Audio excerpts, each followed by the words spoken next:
Bem, boa noite, pessoal. Então, a gente hoje vai praticamente continuar a reunião passada, tá? Só que a reuniãozinha de hoje, ela é até mais tranquila do que a passada.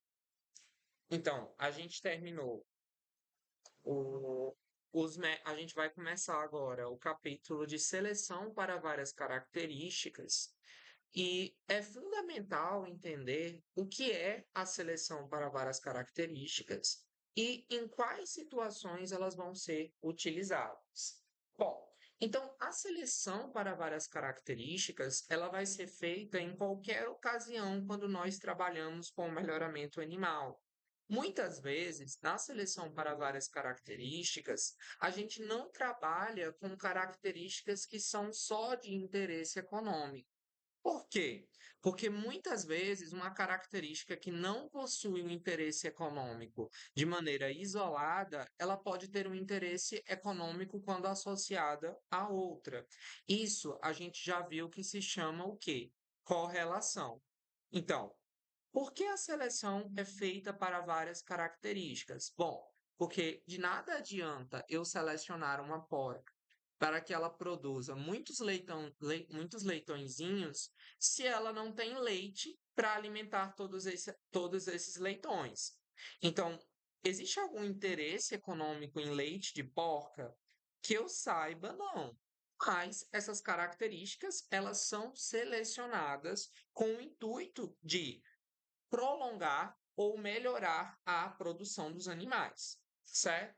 Então, respondendo à primeira pergunta, que é por que a seleção ela é feita para várias características? Bom, é porque as características elas podem possuir uma correlação, seja ela direta ou indireta, seja ela positiva ou negativa, tá? E para além disso, a gente seleciona características que muitas vezes elas não estão nem correlacionadas, mas que elas, de alguma forma, elas fazem um balanceamento. Por exemplo, de nada adianta você ter, por exemplo, dar o exemplo das porcas mesmo, de que, por exemplo, nada adianta você ter uma porca que produz muitos leitõezinhos se ela não tem leite para alimentar todos os seus filhos. Então a gente faz seleção para leite de porca também. Então, a gente já respondeu a pergunta do porquê a seleção ela é feita para várias características. Bom, na aula passada, a gente viu algumas coisas. Entre elas, a gente viu a tabela de pontos. E o que é a tabela de pontos? A tabela de pontos é um método de seleção morfológico. Na verdade, a gente não pode dizer que a tabela de pontos, isoladamente, ela é um método de seleção. Ela vai se tornar um método de seleção quando ela for associada a outra coisa. Mas, normalmente, a tabela de pontos, ela isoladamente, ela é muito útil para selecionar características mais simples, como a gente viu que é o caso do Epimuras. Tá? Vocês não precisam saber qual o significado de cada sigla, porque são coisas que vocês vão ver na bovinocultura e na equidiocultura, mas vale lembrar que alguns caracteres que são visíveis externamente, eles são muito desejáveis nos bovinos, como é o caso da precocidade, certo? Bom, então agora que a gente falou sobre as tabelas de pontos, a gente também falou na aula passada sobre o índice de seleção. E o que é o índice de seleção? O índice de seleção é uma maneira de ponderar as características. E o que é ponderar? Bom, se você vai para uma faculdade, eu aposto que vocês, antes de entrar na universidade, vocês tinham outras opções, certo? Então, por exemplo, alguns ficaram entre estudar aqui no Pernambuco e o Mato Grosso do Sul, entre o Pernambuco e o Rio Grande do Norte, e vocês ponderaram, ou melhor, vocês consideraram aquilo que era mais importante.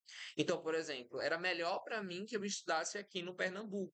Por quê? Porque é mais perto dos meus pais e porque para mim é mais fácil eu conseguir um emprego, porque é no meu estado. Então, ponderar nada mais do que é isso, é você considerar aquilo que é mais e menos importante. Isso vai ser relativo ao índice de seleção. O índice de seleção é um método de seleção em que é possível selecionar os animais considerando aquilo que é mais importante. Bom, então agora a gente vai falar sobre o método de seleção. E os métodos de seleção, tirando a tabela de pontos, a gente vai ter o método unitário ou de tandem, os níveis independentes de eliminação, o índice de seleção e a tabela de pontos, tá? Só que aqui a gente não considera a tabela de pontos como um método elaborado de seleção. Mas, quando vocês estiverem escrevendo a tabela de pontos lá na hora da prova, vocês podem colocar que a tabela de pontos ela pode servir como um método eh, de auxílio à seleção, mas ela não é necessariamente um método de seleção, certo? Bom, então agora a gente vai começar a falar sobre o método unitário ou de tandem. O método unitário ou de tandem é um método em que nós trabalhamos com uma característica por vez, certo? Mas lembrem-se, o método unitário é um método de seleção para várias características. O que acontece é que ele trabalha com uma característica por vez e não com uma só característica. Então, ele melhora uma e depois melhora a outra, tá? Mas ele trabalha com várias características. Só é uma por vez. Bom, quando a gente tiver uma correlação positiva entre as duas características, e aqui positiva para o melhoramento, a gente vai ter o método unitário ou de tandem sendo muito eficiente, sendo um método muito muito legal, sabe? Porque, por exemplo, vamos pegar duas características que possuem correlação positiva para o melhoramento: o perímetro escrotal e a idade ao primeiro parto. Quanto maior o perímetro escrotal, menor a idade ao primeiro parto. Então, se eu for trabalhar com essas características uma por vez, eu vou ter um ganho genético considerável. Então, o método unitário ou de tandem, quando você tem uma correlação positiva para o melhoramento, você vai ter um ganho duplo. Uma das vantagens do método unitário ou de tandem é que ele é um método relativamente simples. Eu não preciso ter muitas informações sobre o meu rebanho para conseguir aplicar o método unitário ou de tandem. Qual é a desvantagem do método unitário ou de tandem? Bom, em animais que contêm ciclos produtivos mais longos, como é o caso do bovino, não é viável você trabalhar com uma característica por vez, porque puta merda. Imagina, vamos pegar um bovino, ele tem uma gestação de quase um ano, ou melhor, é de um ano, e você vai trabalhar com uma característica por vez. Então você vai aumentar, por exemplo, vai melhorar a presença ou a ausência de chifres, vai melhorar a produção leiteira, vai aumentar a resistência a doenças, uma de cada vez. Nossa, esse método de seleção, vai demorar muito.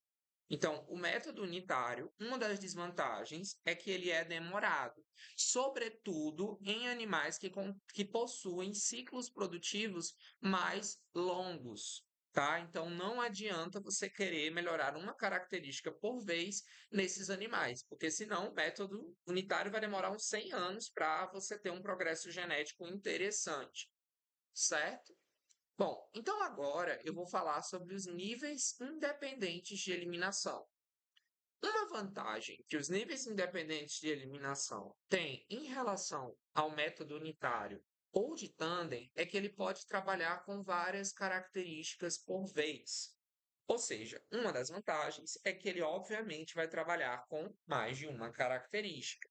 Só que o que que acontece? Como é que funciona os níveis independentes de eliminação? Você escolhe alguns níveis. Então, por exemplo, você determina um valor mínimo para cada característica. Então, eu só vou selecionar, por exemplo, animais brancos. Eu quero selecionar animais brancos e que produzam muito leite. Qual é o problema de eu fazer uma seleção desse jeito? Porque se tiver um animal que é preto, mas que produz muito leite, essas duas características, elas não podem ser compensadas. Então, qual é a desvantagem dos níveis independentes de eliminação? Os níveis independentes de eliminação não consideram a importância de cada característica. Então, produzir leite é mais importante do que cor de pele. Só que os níveis independentes de eliminação, eles não permitem compensação entre as características. Então, mesmo que um animal produza muito leite, se ele for preto, nesse nível que eu estabeleci, ele não seria selecionado. Então, a desvantagem é que você pode eliminar bons genótipos por causa de um desempenho ruim em uma única característica, tá? Então, como é que a professora Eulália, ela gosta de escrever a desvantagem desse método? Bom, esse método ele não permite a ponderação entre as características, de maneira que eu posso eliminar um animal bom em uma determinada coisa só porque ele é ruim em outra, certo? Bom, então agora eu vou falar sobre a tabela de pontos. E a tabela de pontos, ela vai servir como um método auxiliar. E ela vai ser utilizada majoritariamente para a seleção baseada na morfologia.